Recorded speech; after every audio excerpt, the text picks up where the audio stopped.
Good morning all of you.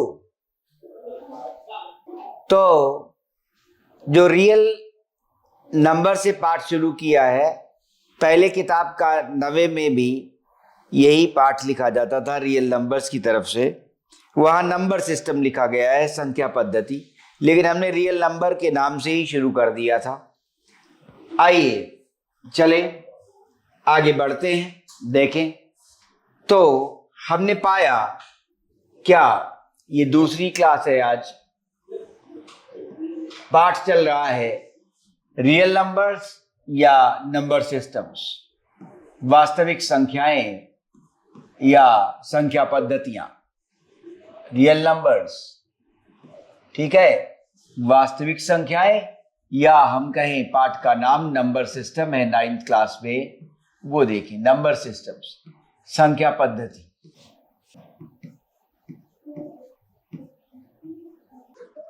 अंग्रेजी में सारी जगह पर नाम प्लूरल्स में लिखे गए हैं, बहुवचन में, हिंदी में एक वचन है, संख्या पद्धति। तो हम क्या क्या डिस्कस कर चुके थे? The set of natural numbers एक, सेट ऑफ होल नंबर्स, प्राकृत संख्याएं, पूर्ण संख्याएं, ठीक है, और उसके बाद परिमेय संख्याएं, सेट ऑफ रेशनल्स, ठीक है। और रेशनल्स में हमने ये पाया परिमेय संख्याओं का जो समुच्चय है, उसमें हमने क्या पाया कि इनके दशमलव प्रसार देखे थे। परिमेय संख्याओं का समुच्चय, परिमेय संख्याएं, ठीक है। परिमेय संख्याओं में हमने पाया कि दशमलव प्रसार दो तरह के हैं, ठीक है। परिमेय संख्याओं के दशमलव प्रसार हमने दो तरह के पाए, ठीक है। दशमलव प्रसार कैसे? तो ये आज 12वीं वालों से भी कहा है मैंने कि ये शुरुआत के जो दो पाठ हुआ करते हैं, इन्हें किस गति में पढ़ाएं। आज उन्हें किताबें भी दिखाई थी 12वीं की बात की, कि उनमें नाम किताबों के इस तरह के हैं: real analysis, complex analysis. Analysis क्या है? विश्लेषण। तो गणितीय विश्लेषण विषय बनता है एक अच्छा। और गणित को हम जनरली सूत्रों के आधार पर जानते हैं कि सूत्रों का ज्ञान कराती जाती है, ठीक है, वही गणित है। सूत्रों का ज्ञान कैसे हुआ? बिना अवलोकन के, बिना अवलोकन के और बिना विश्लेषण के सूत्र नहीं निकलते। तो सूत्रों का निकलना, सूत्रों का बनना तो गणित का ऊपर का विषय है। आधारभूत चिंतन क्या है? आधारभूत चिंतन में अवलोकन और विश्लेषण है। आधारभूत चिंतन जो गणित का है, उसमें अवलोकन और साथ ही साथ अवलोकन के साथ विश्लेषण। तो वही बात इसलिए कह रहे थे कि धीमे धीमे ये पाठ आगे बढ़ाते हैं, उन्हें अच्छी तरह समझते चले। परिमेय संख्याओं के दशमलव प्रसार दो तरह के निकले। क्या? टर्मिनेटिंग डेसिमल निकला, माने शांत दशमलव प्रसार, टर्मिनेटिंग, शांत डेसिमल, ठीक है, शांत दशमलव प्रसार। और दूसरा था अशांत आवर्ती। शांत में क्या हो गया? 1/2, एग्जाम्पल ले रहे हैं, 1/2 जो क्या आ गया, जब भाग दिया तो 0.5 आ गया। और फिर क्या है? अशांत दशमलव प्रसार तक पहुंचे, अशांत एवं आवर्ती।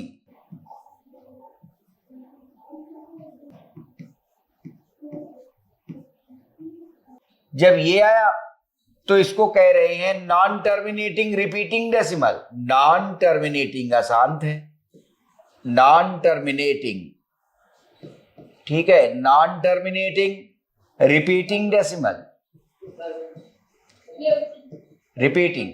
इसमें कौन सा उदाहरण है? जैसे कि 1/3 ले। 1/3 में क्या है?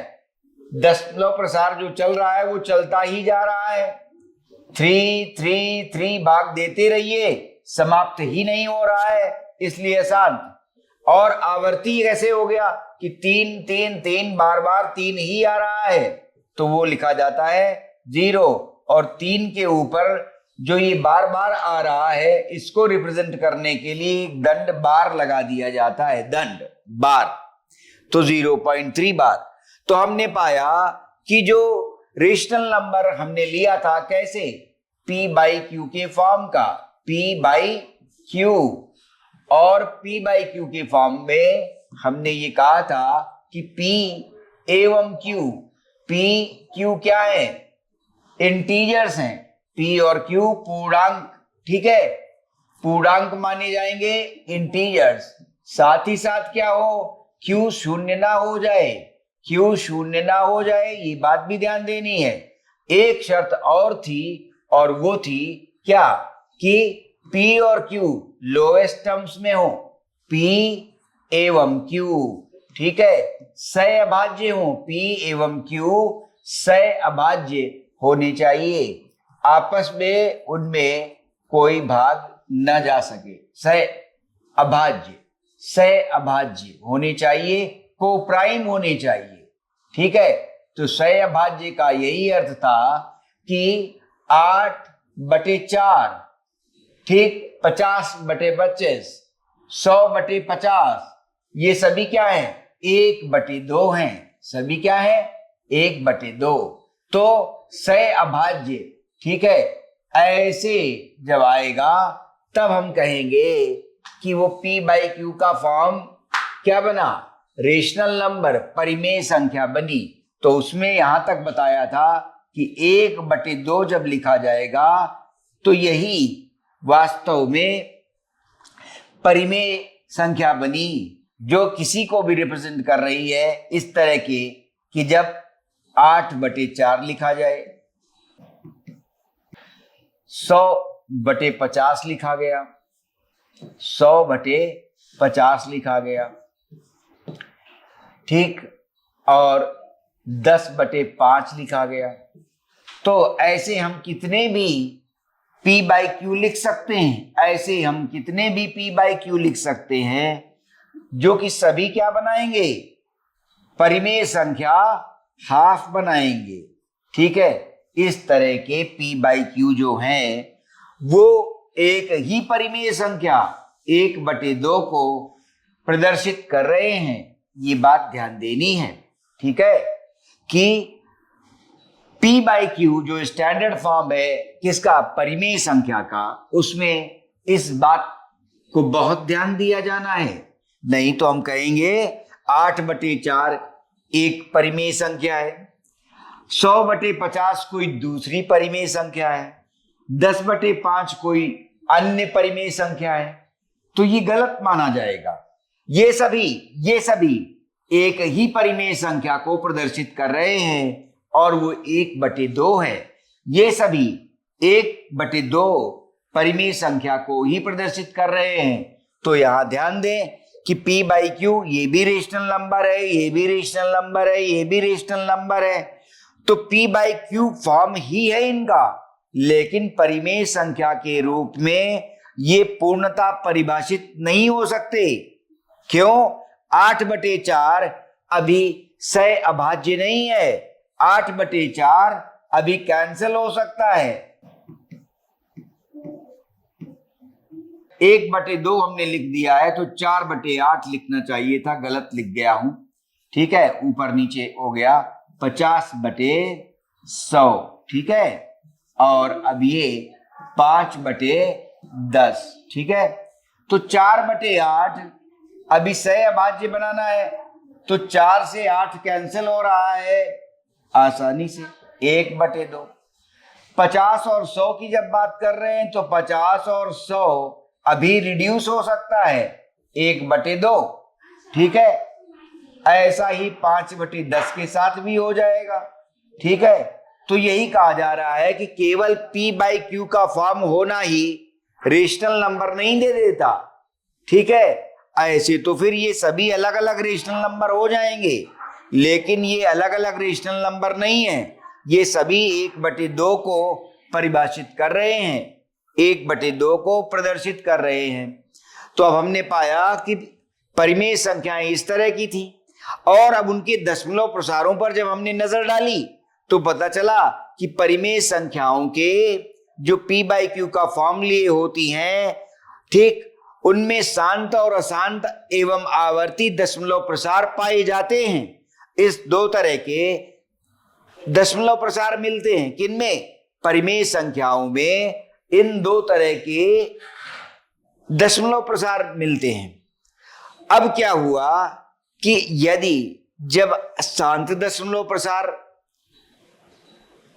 की उत्पत्ति हुई तो अशांत और आवर्ती दशमलव प्रसार पर भी ध्यान चला गया, वो ये मिल गया।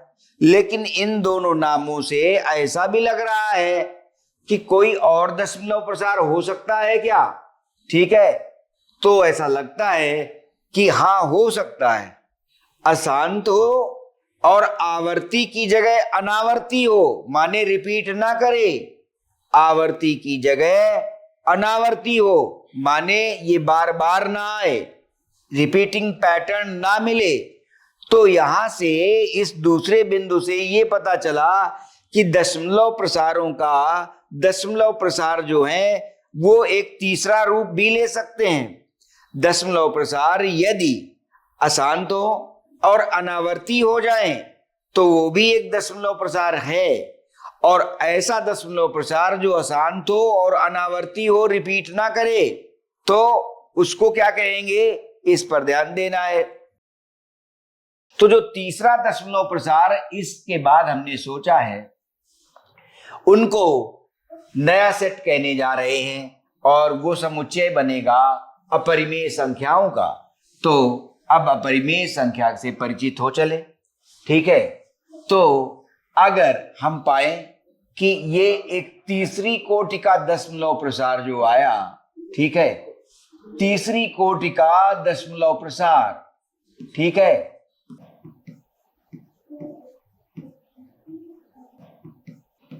अशांत हो, अशांत एवं अनावर्ती, अशांत एवं अनावर्ती दशमलव प्रसार,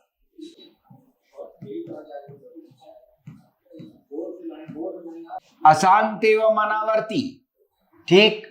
तो जैसे उदाहरण ले, ऐसे कहें क्या, 3.14, ठीक है, 2315, ठीक है, 6, ठीक, फिर से 14, ठीक, 325 6, इस तरह का जो पैटर्न बन रहा है कि अब ये बढ़ता ही जाए, ठीक है, और रिपीटिशन ना हो। 142 देखें, 142 दोबारा कहीं रिपीट नहीं हो रहा। 1423 आया तो, लेकिन 1423 के बाद यहाँ 1 है और यहाँ पर 5 है, तो फिर रिपीटिशन नहीं मिला। तो ऐसा, तो जब ऐसे दशमलव प्रसार आते हैं तो इन्हें ही अपरिमेय संख्या परिभाषित किया जाता है। और फिर ये होंगे कैसे, इनको P बाई क्यू के फॉर्म में नहीं लिख सकते। P बाई क्यू के फॉर्मेट में, P बाई क्यू के स्वरूप में नहीं लिख सकते, ठीक है, P बाई क्यू के स्वरूप में नहीं पाए जाते, P बाई क्यू के स्वरूप में नहीं पाए जाते। तो जब P बाई क्यू के स्वरूप में जो नहीं पाए जाएंगे, ऐसे अशांत एवं अनावर्ती दशमलव प्रसार अपरिमेय संख्या का रूप लेते हैं, P बाई क्यू के स्वरूप में नहीं पाए जाते, ठीक है। तो ऐसे दशमलव प्रसार जो P बाई क्यू के स्वरूप में नहीं पाए जाते, और वो दशमलव प्रसार कैसे हैं, अशांत एवं अनावर्ती हैं, अशांत एवं अनावर्ती हैं, तो P बाई क्यू के स्वरूप में नहीं पाए जाते, ठीक है। तो वो अशांत एवं अनावर्ती दशमलव प्रसार जो P बाई क्यू का स्वरूप नहीं ले सकते, उन्हीं को अपरिमेय संख्याएं कहा जाता है। अपरिमेय संख्या, ठीक है, वो अपरिमेय संख्या के रूप में परिभाषित किए जाएंगे, ठीक है। और अब ये और किस फॉर्म में हो सकते हैं ये देखना है।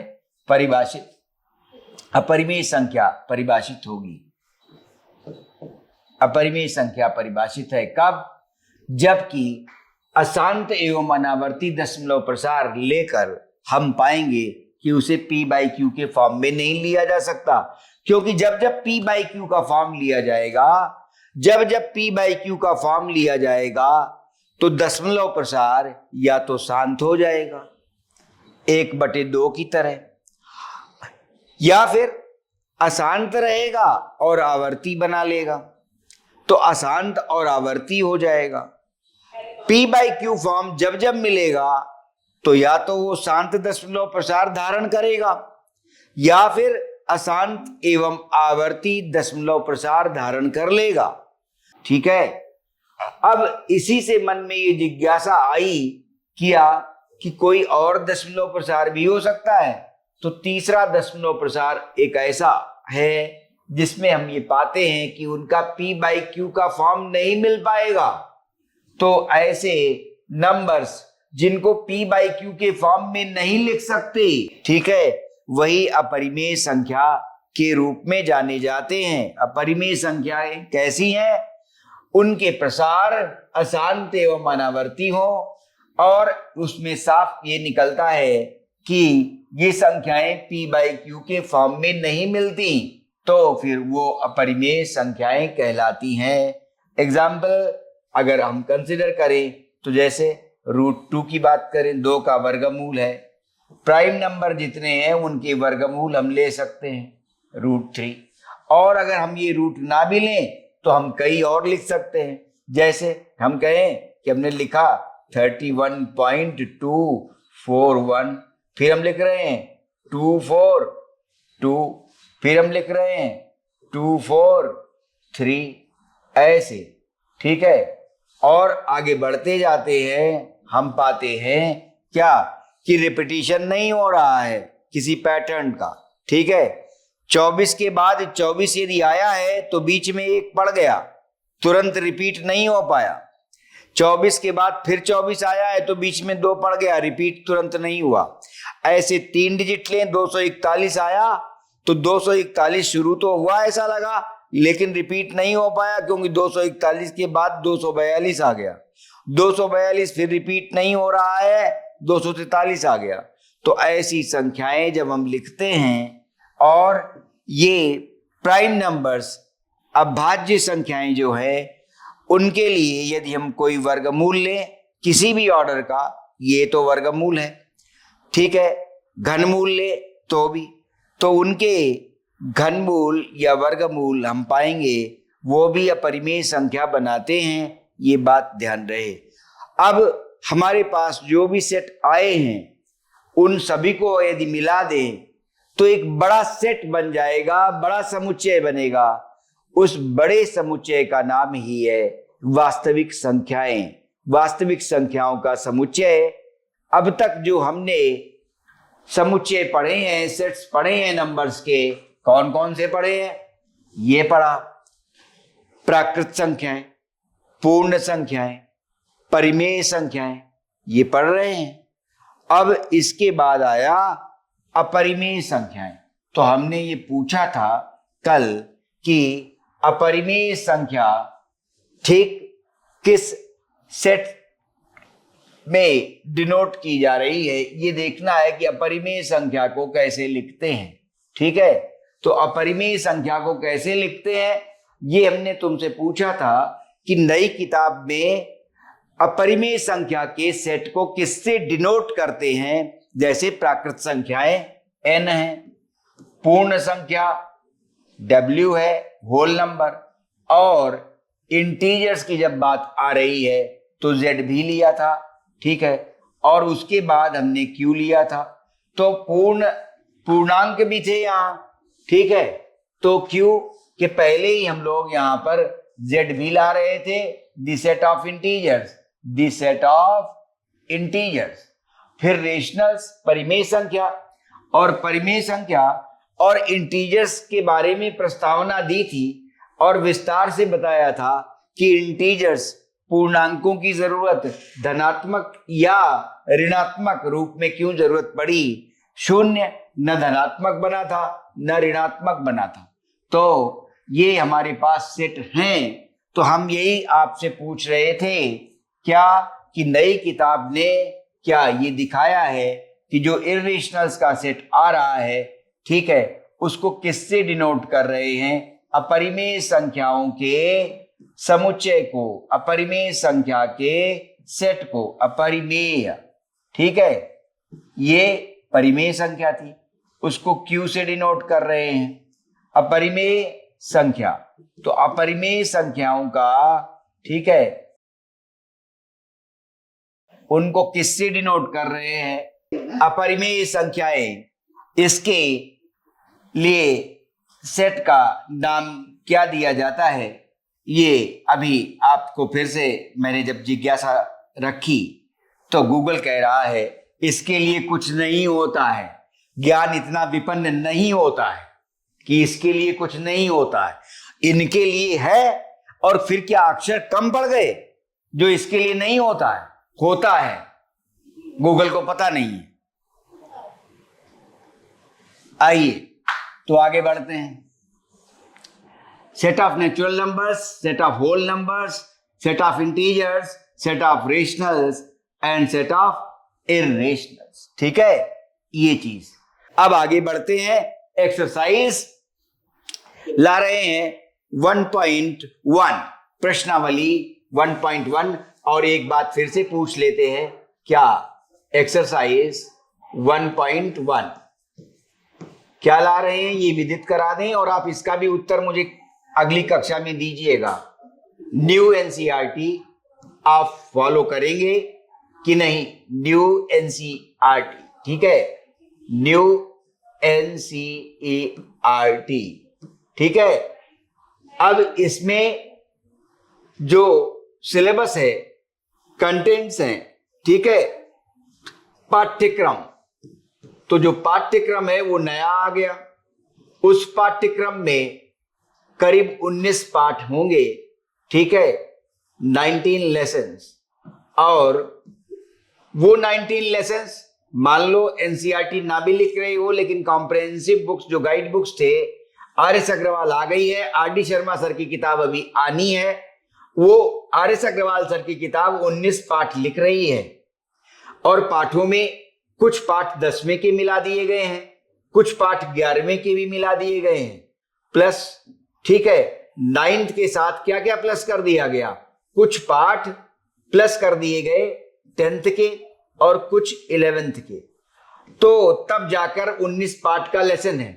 तो अब बताइएगा कि इन पाठों को पढ़ने के लिए कितना समय चाहिए, कितने पीरियड लगेंगे और किस लेवल पर पढ़ाई की जाए, या विद्यालय आपके पुरानी एनसीईआरटी ही फॉलो करते रहेंगे, ये बात भी पता करनी है, ठीक है।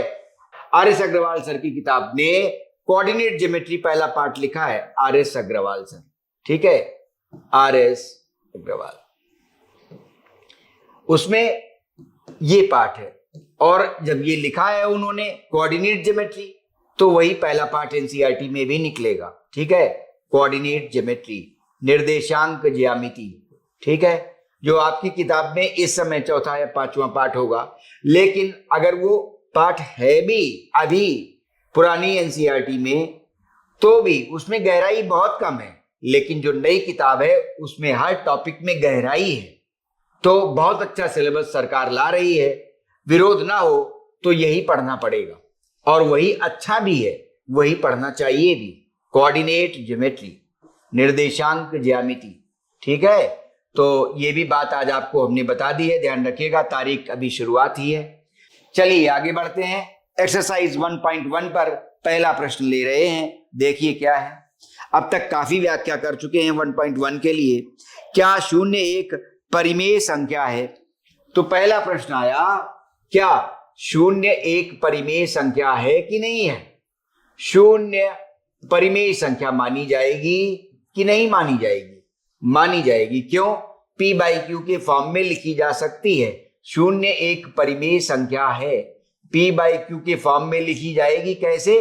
देखिए जरा, 0/1, ठीक है, डिनोमिनेटर 1 बना सकते हैं, और इन दोनों में सह अभाज्य होना आसान सा दिख रहा है, 0 और 1 का कॉमन फैक्टर, ठीक है।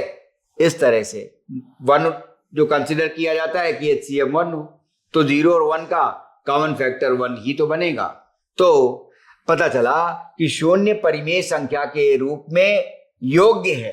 ठीक है, तो पहले का उत्तर आया, क्या शून्य एक परिमेय संख्या है? हाँ, शून्य एक परिमेय संख्या है। क्यों है उसको जान ले। क्योंकि P/Q के फॉर्म में 0/1 के रूप में जब लिखी जाएगी तो परिमेय संख्या की परिभाषा उस पर पूर्णता सही साबित होगी, इसलिए शून्य एक परिमेय संख्या माना जाता है। अब आया 3 और 4 के बीच 6 परिमेय संख्याएं ज्ञात कीजिए। 3 और 4 के बीच, तो दो संख्याओं के मध्य किस तरह से परिमेय संख्याएं लिखी जा सकती हैं ये देखा जाए। तो अगला शीर्षक क्या लेंगे? अगली बात जो कहना चाहते हैं वो है दो संख्याओं के बीच में परिमेय संख्याओं का लिखा जाना। दो संख्याओं के बीच में परिमेय संख्या लिखिए। दो परिमेय संख्याएं दी गई हैं। दो परिमेय संख्याओं के बीच में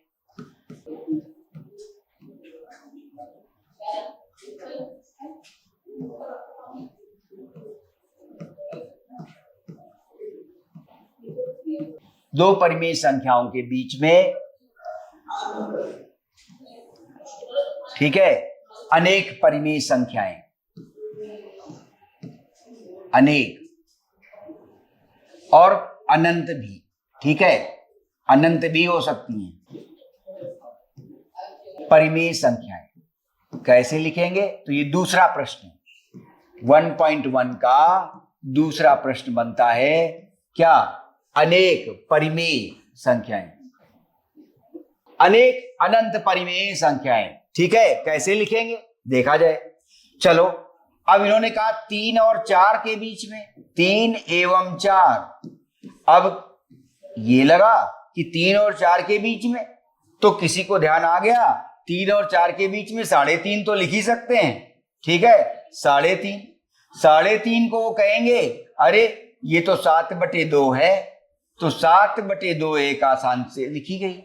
कहे अब उन्होंने तो कहा है 6 संख्याएं लिखिए, ठीक है, 6 संख्याएं बतानी है। हम अचानक सोचते हैं तो ऐसा लगता है 3 और 4 के बीच में 3.5 लिख लें, 3.5 को 7/2 लिखा जा सकेगा, एक तो बन गई। लेकिन उन्होंने कहा है 6 संख्याएं बताइए, 6 संख्याएं बताइए, ठीक है। तो 3 और 4 के मध्य यदि हमें 6 संख्याएं बतानी है तो इसी को देख लें कि अगर हमें 6 संख्याएं बतानी हो तो किस तरह से। तो अभी क्या है, मेथड, रूल, नियम भी निकालेंगे।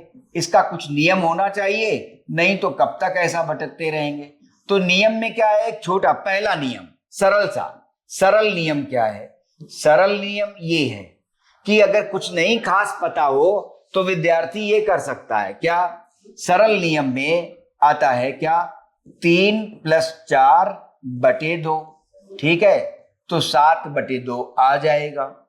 फिर जब 7/2 आ जाएगा तो फिर वो कहेगा क्या कि 3, 7/2 और 4। अब इन दोनों के बीच फिर से एक परिमेय संख्या आ सकती है, तो वो कहेगा 3 + 7/2 और /2। देखिए ये क्या बनेगा, 2 × 3 6, 6 और 7 13, ठीक है, 13/2/2, तो 13/4 हो गया। पता चला कि सही में 13/4 करेक्ट है। 4 × 3 12 आ जाएगा, 1 बचेगा, 0 उतारेंगे, 4 दूनी 8 हो जाएगा, तो 3.2, ठीक है। तो इस तरह से हम पा तो रहे हैं कि ये मेथड एक काम कर सकता है कि /2 करते जाओ। ए और बी के बीच यदि हमें रेशनल नंबर पता करने हैं, ए और बी के बीच, तो हमने कहा a + b/2, उसको हमने नाम दे दिया c। फिर हम कह सकते हैं a + c/2, उसको हमने नाम दे दिया d, ठीक है, ऐसे। क्लियर? इस तरह से हम आगे बढ़ते रह सकते हैं। फिर हम कहेंगे कि जब d निकल आएगा तो हम कहेंगे a + d/2। एक ये सरल सा नियम हो सकता है कि ऐसा करते जाएं तो बार बार हमें एक रेशनल नंबर, परिमेय संख्या उनके बीच मिलती जाएगी और ये अनंत तक जा सकता है। कितनी बार भी ऐसा करते रहे, अनगिनत बार ऐसा करते रहे तो हर बार एक परिमेय संख्या मिलती रहेगी। लेकिन ऐसा कब तक करेंगे, कुछ और भी सामने होना चाहिए। ठीक है, तो पता चलेगा हमें 6 संख्याएं चाहिए थी। तब तक किसी एक विद्यार्थी को ये युक्ति सूझी कि अरे 3 और 4 है तो हम लिख सकते हैं 3.1, हम लिख सकते हैं 3.2, हम लिख सकते हैं 3.3, हम लिख सकते हैं 3.4, 3.5, 3.6। अरे अभी तो हम 6 से ज्यादा लिख सकते हैं, क्या हम 3.7 भी तो लिख सकते हैं, तो ये तो 6 से ज्यादा हो गई। तो ये भी एक तरीका हो गया। ठीक है, क्या ये सरल नियमों में से चीजें आ रही हैं। 3.1, अब उसे 3.1 को क्या लिखेगा, 31/10। तो इस तरह से अगर हमें कई संख्याएं लिखनी होती तो हम इस तरह से लिख पाते। अब देखें जरा, हम क्या कर सकते हैं 3 और 4 के बीच इस दूसरे नियम में। अन्य नियम दिखा रहे हैं कि अन्य कौन कौन से नियम हो सकते हैं। दो परिमेय संख्याओं के बीच परिमेय संख्याओं को व्यक्त करना, अन्य नियम भी देखें, उनको भी समझें। ठीक है, तो अन्य नियम जो आएंगे उनको देखना होगा, क्या ये बात समझनी है। आइए, हमने पाया कि अगर हम देखें कि 3 है तो 3.1 को हम लिख रहे हैं 31/10। ठीक है, 3.2 को लिख रहे हैं 32/10। ठीक है, 3.3 को लिख रहे हैं 33/10। ऐसे हम अगर आगे बढ़ते चले जा रहे हैं तो हम 3.9 को लिख रहे हैं, ऐसे करते हुए 39/10, और तब ये 4 आ रहा है। तो हमने क्या पाया कि 31 से लेकर 39 तक गए, हमने यहां कितने लिख लिए, 9। कितने लिखे, 9 परिमेय संख्याएं हमने लिखी। 3 और 4 के बीच में 9 परिमेय संख्याएं हमने लिखी। आइडिया क्या लिया कि दशमलव प्रसार से जान गए कि 3.1 किसके मध्य आ जाएगा, 3 और 4 के। 3.1 3 से बड़ा और 4 से छोटा हो गया। तो आइडिया ये लगा कि दशमलव प्रसार ले लें, और जब 3.1 का दशमलव प्रसार यदि हम परिमेय में बदलेंगे p/q के फॉर्म में, तो 31/10 बनता है। तो जैसे 31/10 बना तो हमें ये सारे 31/10, 32/10 और ये तो 9 परिमेय संख्याएं मिली। लेकिन जब 9 परिमेय संख्याएं लिखनी थी तो हमने क्या किया, 10 इस्तेमाल कर दिया है। और 10 इस्तेमाल करने के बाद 31, 32, 33 कैसे आया। अब देखो 3 था, ठीक है, तो 3, अब हमें 9 संख्याएं लिखनी थी तो हमने क्या किया, 9 का 1 10 कर दिया। 1 था ना, 3 क्या है, 3/1 है। तो अब हमने क्या किया, उस 1 में 10, क्योंकि हमें 9 संख्याएं चाहिए थी। ठीक है, और 3 में भी 10 का गुणा कर दिया तो कितना हो गया, 30/10। तो ये 30/10 है। 3 क्या है, 30/10, और फिर 4 क्या है, 40/10। ठीक है, तो इससे युक्ति नई पता चली और नियम सरल सा हो गया। ठीक है, कि दशमलव प्रसार से आइडिया मिल गया कि कैसे लिखे जा सकते हैं। ठीक है, तो ये 30/10 है और ये 40/10 है, तो आसानी से लिख सकते हैं 31/10, 32/10, 33/10। और उन्होंने हमसे 6 पूछे थे कि 3 और 4 के मध्य 6 परिमेय संख्याएं लिखिए, हमने लो 10 लिख ली। अभी और लिखनी होती कि भाई इनके बीच 100 परिमेय संख्याएं लिखिए, तो अगर 100 परिमेय संख्याएं लिखनी होती तो कैसे लिखते, 100 परिमेय संख्याएं यदि लिखनी होती 3 और 4 के बीच में, ठीक है, तो 100 परिमेय संख्याएं कैसे लिखते वो देख लो।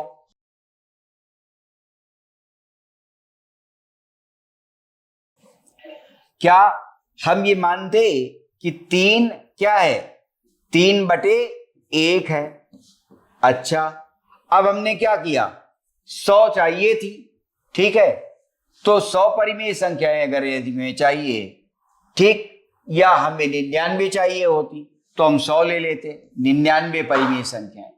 तो हमने क्या किया, ये अब 3/1, इसमें 100 मल्टीप्लाई किया, इसमें भी 100 मल्टीप्लाई किया, जितनी पूछी गई हैं उससे 1 अधिक, तो 100 आ गया। अब ये क्या हो गया, 300/100 आया। इसी तरह से 4 क्या हो जाएगा, 4 हो जाएगा 400/100। ठीक है, अब क्या हुआ, 3 तो क्या है 300/100 है, 300/100, और उसके बाद 4 क्या है 4/100। ठीक है, 400/100। ठीक है, आइए अब आ गया आसान, 301/100, 302/100, 303/100, ऐसे हम लिखते जाएंगे और लास्ट में यहां पहुंच जाएंगे 399/100। ठीक है, क्लियर। इस तरह से हमें 99 संख्याएं मिल गई जो 301 से शुरू हुई, 399 तक गई, 99 संख्याएं मिल गई। तो ध्यान क्या रहे कि जितनी संख्याएं पूछी गई हैं उससे एक आगे बढ़े, अंश और हर में वही मल्टीप्लाई कर दें, उसके बाद क्रमागत आगे की संख्या लिखते जाएं, अंश में बात बन जाएगी। तो ये सरल सा नियम आ गया क्या कि दो दी हुई परिमेय संख्याओं के बीच अमुक दी हुई परिमेय संख्याएं कितनी यदि लिखनी हो तो कैसे लिखेंगे। तरीका समझ में आ रहा है, बोलो कैसे। अगर 1000 लिखनी होती तो क्या करते, ठीक है, ये बात ध्यान देना। अगर हमें 999 संख्याएं इनके बीच लिखनी होती तो 1000 ले लेते, 3 में 1000 मल्टीप्लाई करते, 1 में 1000 मल्टीप्लाई किया तो 3000/1000 3 हो जाता, फिर 3001/1000, 3002/1000, 3003/1000। ये लिख लीजिए कि किस तरह से नियम बनाया गया। अन्य नियम जो आया वो ये है, और पहला नियम जो था वो कठिन होता है और लंबी दूरी तय करता है। ऐसे बटे दो करते हुए जो ये नियम था, इस नियम में देर लगेगी, थकान भी आ जाएगी। इसलिए सरल सा नियम जो उठाया है वो सरल सा नियम देखिए कि सरल से नियम में क्या हो रहा है।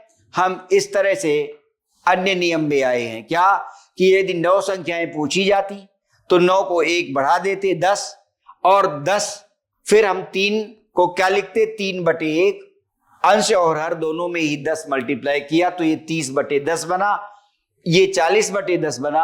अब हमें 9 संख्याएं चाहिए थी तो 31/10, 32/10, 33/10 और 39/10 तक पहुंच गए। ठीक है, इतना नोट करिए पहले, फिर आगे बढ़े। समझ में आया है?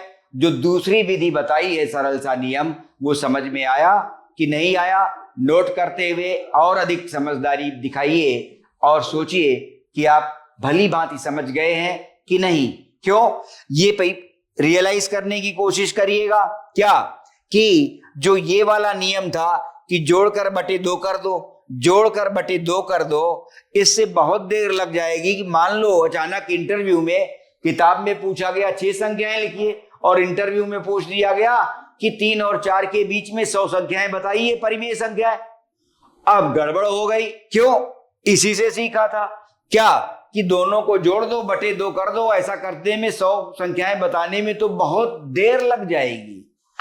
तो अब जो ऐसा करेगा उसका इंटरव्यू में सिलेक्शन नहीं होगा, और जो ये काम कर देगा क्या कि उन्होंने कहा 100 संख्याएं बताइए, तो 100 संख्याएं बताने के लिए उसने क्या किया, विद्यार्थी ने 99 समझा और 99 का 100 बनाया। ठीक है, 100 बनाकर वो 301/100, 302/100, 303/100 वो तुरंत इतनी तेज लिखने लगा।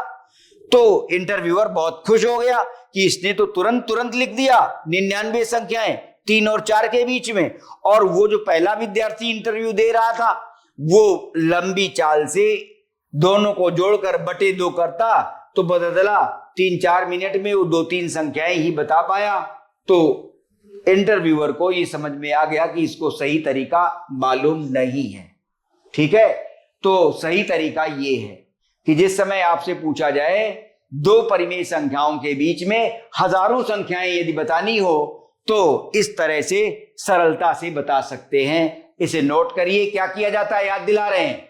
99 संख्याएं पूछी जाए तो 99 से एक आगे बढ़िए, 100 हो गया। अब क्या करिए कि अंश और हर दोनों में 100 मल्टीप्लाई कर दीजिए। 100 मल्टीप्लाई करने पर इस सिरे का नंबर आएगा और 100 मल्टीप्लाई करने पर अंश और हर में इस सिरे का नंबर आ जाएगा कि जैसे यहां 10 था तो 40/10 और ये 30/10। अब हमें 9 संख्याएं लिखनी थी, आसानी से लिख दी। अब हमें 199 संख्याएं लिखनी थी तो हमने 100 यूज किया। अब 300/100 3 को बनाया, 4 को बनाया 400/100 और आसानी से 301/100, 302/100, 303/100 आसानी से बन गया। अगर इनके दशमलव प्रसार देखोगे तो ये क्या है 3.01, तो पता तो चल रहा है सही में 3 और 4 के बीच में ही है 3.02, 3.03। हाँ, ये तो सब 3 और 4 के बीच में ही पढ़ रहे हैं। ये विधि सही लग रही है कि हम जल्दी से लिख सकते हैं, तो इतनी बात नोट करो। ठीक है, ओके, फिर मिलते हैं।